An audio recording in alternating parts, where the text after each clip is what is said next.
What the hell do you think we care about dying if you're going to deny us the right to live? This is a Re-Blaction.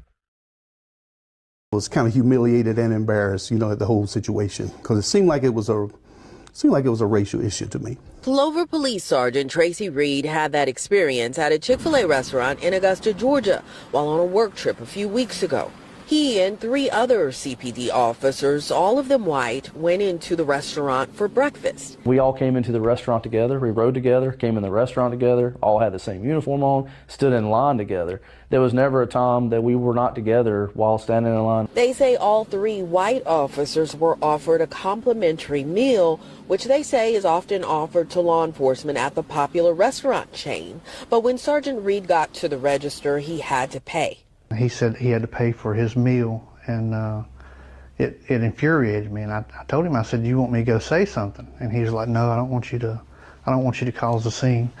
But I could tell by the way he looked that, he just looked down at his plate and he looked really embarrassed and humiliated, which really made me mad. Eventually, Reed wrote this letter to Chick-fil-A corporate demanding the chain retrain employees at the Augusta location and strengthen corporate-wide policies on compliance with civil rights laws.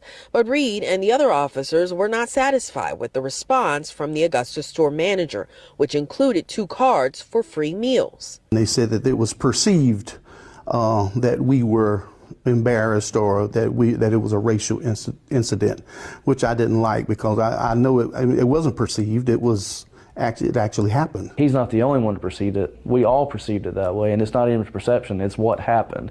It was a racial issue. I know that's why. Ha! Gotta get back to black.